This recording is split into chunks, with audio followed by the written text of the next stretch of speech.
welcome to the deep dive. Today, we're setting off on a journey, really, into a world of ideas that, well, they really dare to challenge how we usually think. And we're guided by this truly remarkable figure.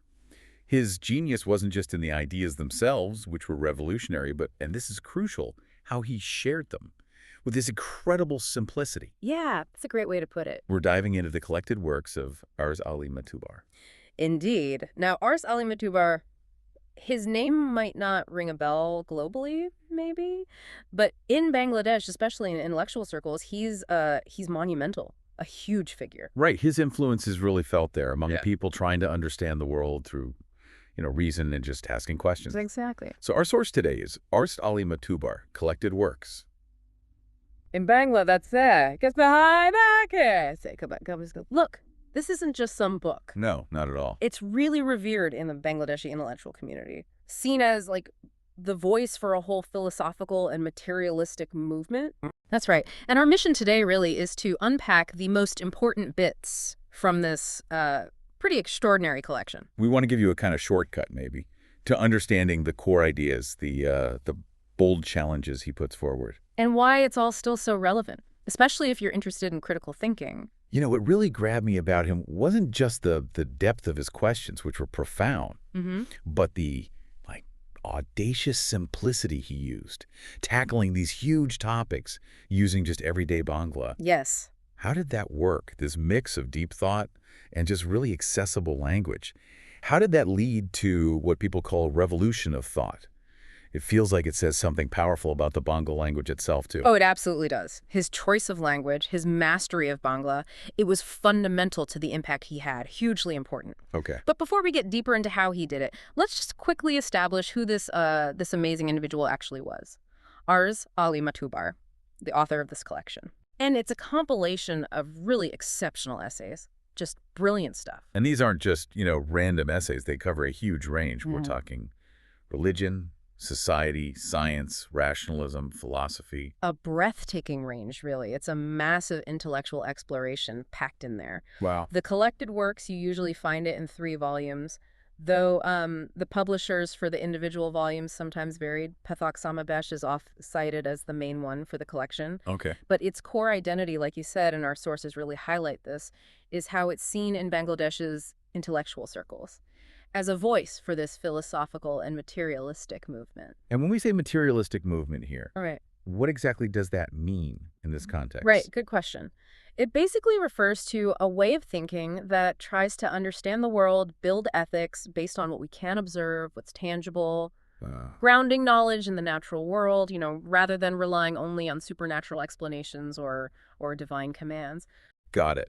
So it's not just thoughts jotted down. It's seen as like a foundational text for a whole way of thinking. That's a big deal. It is. A very powerful distinction. So given that power, where did he aim his questions first? What were his main targets? Well, he didn't really hold back on any subject, but religion, that was definitely a central focus. Maybe his most direct area, and certainly the most provocative, was his analysis of religion and God. Right. He just directly questioned these really fundamental religious concepts, the nature of God, the soul, the afterlife, angels, heaven, hell, all of it. Wow. That takes some serious courage. Sure. Especially in, pretty much any society with strong religious roots. Absolutely. And he didn't just ask questions, right? He took a clear stance against superstition, blind faith, bigotry. Very clear. I found that quote of his really striking. The God that is beyond logic, humans don't need that God. It's so blunt, but also simple. It is. And what's fascinating is how he used logic itself. He turned logic onto the concept of God, especially the idea of God being beyond human reason. Okay. He wasn't just dismissing things. He'd carefully apply everyday reasoning. He might ask something that sounds almost innocent, like, ugh. Like what? Like, okay, if heaven is infinite joy and God is all merciful, how can eternal suffering in hell exist right alongside that? Questions like that. Forcing you to confront potential contradictions using basic logic. Exactly. He forced people to re-examine these really deeply held beliefs, but through the lens of just common sense and human experience, Yeah. bringing the divine, or at least how we understand the divine, into the realm of rational discussion. That kind of logical dissection. Yeah, that must have been revolutionary back then.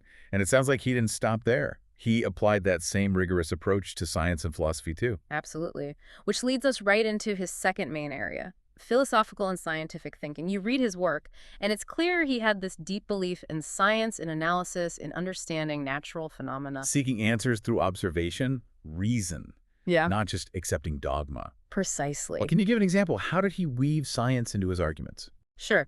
Take his essay, Sristur Rohosio, that translates to The Mystery of Creation. Okay. In it, he doesn't just speculate. He actually provides science-based explanations for things like evolution, but also discusses creationism, inviting readers to look at both through a rational lens, to weigh the evidence. So presenting different views, but demanding a rational assessment. Right. And what's also really impressive is his sheer breadth of knowledge. He connects his arguments to thinkers like Newton, Darwin, Socrates. Wow, the heavy hitters. Yeah. He's essentially raising modern questions, but using the tools and insights from these giants of thought, showing how timeless logic applies to contemporary issues. So he's like a bridge, connecting classical thought, modern science, and the everyday realities of his society. That's quite a unique mix. It really is. But he also focused strongly on humanity itself, didn't he? How did that show up? Yes, definitely. And that brings us to his third pillar, humanism and ethics beyond dogma. This is where his idea of materialistic humanism comes in. It's this quite profound idea that morality, ethics, they can be built, and maybe should be built, within individuals and societies based on reason, empathy, shared human experience. Without needing religion or divine rules to tell us what's right and wrong. Exactly. He believed humans are perfectly capable of figuring out ethical guidelines based on our own capacity for compassion and logic. And he really lived this, didn't he? The sources mention something pretty powerful. Yeah. He donated his own eyes and body to science. Yes. An incredible precedent he set. That detail, it just perfectly highlights his commitment to science, to humanism, even going against potentially strong traditional views about, the body after death. That's walking the talk. A profound statement. It really is a radical commitment. And it makes you think, again, about how these incredibly challenging ideas actually reached people, especially in that post-British Muslim society context. Which brings us right back to the language, the power of his Bangla. Exactly. It was indispensable. His writing style, everyone describes it the same way. Simple, straightforward, rural, but profound. Right. That accessibility in Bangla, it made these really complex philosophical arguments understandable for, well, almost anyone, not just academics. Which is huge. Think about how many potentially great ideas get stuck because the language is too dense, too full of jargon. Yeah, true. Matubar's genius was making high philosophy connect with ordinary people. Using the richness and directness of Bangla, he showed you don't need fancy words to ask the biggest questions. Instead of jargon, he'd use what? Like everyday examples? Yeah, or frame things like a direct question, almost like a riddle you'd pose to your neighbor. It made deep thinking feel accessible, no matter your education level. And his presentation style, too. The sources mentioned he used a Q&A format a lot, like a debate. Yes. Almost like he's having conversation directly with you, the reader, anticipating your questions. That makes it super engaging, I bet. Helps you think with him, challenge your own ideas as you go. Totally. And this conversational style, coupled with his strong philosophical points, was always backed up. Evidence from science, from history. It wasn't just random thoughts, it was reasoned inquiry. And it really showed what Bangla is capable of, right? Not just telling stories, but handling deep, complex, logical arguments. Absolutely. It speaks volumes about the depth and versatility of Bangla as a language for serious philosophical thought. So just to give listeners a feel for the whole collection, what are some of the main essays in the collected works? Well, you've got key ones like Sadr Sondain, In Search of Truth, Sristur Rohosio, The Mystery of Creation, which we touched on, also Unmean Conjecture, and importantly, his Atma Shibani Muluk Angsho, his autobiographical part. So you get insight into the man himself, too. Exactly. It grounds his philosophy in his own life and intellectual journey. Very valuable. Okay, so looking at the big picture, what's his lasting impact? Why should we, care about this work today? Well, simply put, his work kicked off a revolution of thought. That's not an exaggeration. Yeah. It opened up horizons for rationalism, for critical thinking, especially about religion and society among ordinary people. In a world that often pushes back against questioning, he gave people the tools and maybe the courage to do it. Just by laying out logical arguments in plain language that anyone could grasp. Exactly. And the courage that took. We can't really overstate it.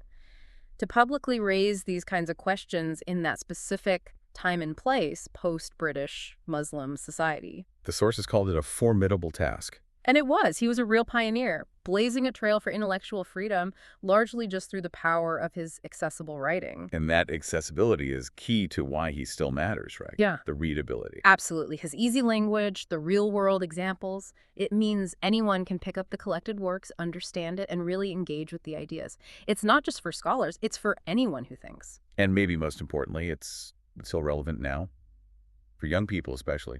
Definitely. The sources mention its value for self-criticism among youth. In today's world, flooded with information, conflicting views, his work is a fantastic model. How so? It encourages you to question, think critically, look for evidence, form your own perspective instead of just, inheriting beliefs. It teaches intellectual independence. Which leads us right back to you listening now. Yeah. If you're interested in rationalism, if you want to think deeply about, the big stuff, religion, philosophy, science. If you like questioning assumptions, challenging conventional ideas, Yeah. if you just love asking questions. Then this deep dive was definitely for you. And honestly, so is this book. It's a challenge, but presented in the most approachable way possible. It really sounds like something anyone curious about the world should check out. So, for people who want to read it, Arhali Matubar, Collected Works. Where can they find it? Okay, so in Bangladesh, it's widely available. Major sellers like Rokumari, Wafi Life, Pathak Samabesh carry it. Book fairs too, I imagine. Local libraries. Yep. Book fairs, libraries, online bookstores that specialize in Bengali lit. And importantly, for people outside Bangladesh or who prefer digital, Yes. PDF translations are also out there. So his ideas really are accessible globally now. That's great. It really strikes me that this Collected Works is so much more than just a book. It's described as a journey of pure thought. Mm-hmm. A testament to what one person's persistent questioning can do, especially when delivered, like we said, through the power of shared, accessible language. And that journey, the sources suggest, it's going to shake things up for the reader. Oh, yeah. It's sure to shake your beliefs, questions, and self-confidence.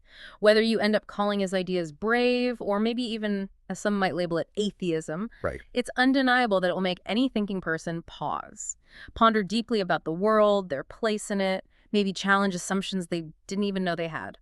So as we wrap this up, here's something to think about. What does it really mean to have intellectual courage? To question everything, even the beliefs you hold most dear, the norms of your society.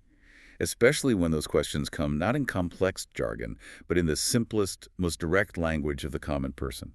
And how might that kind of journey, that kind of questioning, reshape your own understanding of truth, of ethics, of the very foundations of what you believe? Something to ponder. We hope this deep dive maybe encourages you to start that journey yourself.